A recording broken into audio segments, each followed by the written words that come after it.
এরম পরিত্যক্ত জায়গায় এই যে পড়ে রয়েছে গর্ত, এমনিতে কয়টা ভ্যান না ছিটাই দিলি আপনার জ্বালানির কাজও হয়, তেলের কাজও হয়। এই যে ভ্যান্নার গাছগুলো, এর থেকে ফল হয়, এইটা তেলের কাজ হয়। হ্যাঁ, এই তেলগুলো খুব সুন্দর গ্যাস, আপনার কম হয়, আমি নিজে খাইছি।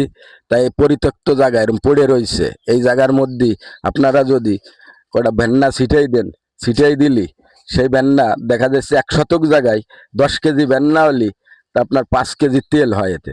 এই দেখেন গর্তর ভিতরে আমি দাঁড়াই রয়েছি, এখন এই গাছগুলোও কাটবো, এই যে বড় গাছ, এই দেখেন ভেন্নার গাছগুলো কাটলেতে জ্বালানিরও কাজ হবে, ভাত রান্নার কাজও হবে, আমার তেলও হবে। এর সাথে আপনি যদি 5 কেজি শস্য দেন, তেলটা খুব সুন্দর হবে। আপনার মনে করেন যদি সপ্তাহে 2 কেজি তেল লাগে, তাহলে আপনার 420 টাকা পাইছে এগুলো এক সপ্তাহে। তাহলে দেখা যাচ্ছে 20 কেজি তেল হলে আপনার কতগুলো সঞ্চয় হলেন পড়ে থাকা জায়গার মধ্যে। 1 শতক জায়গা যদি আপনার থাকে সেই জায়গায় ছিটাই দেবেন, এই জায়গা আমার না, পরের জায়গা। তেল বাঙ্গায় তাগেরেও দেবো, আমু খাবো।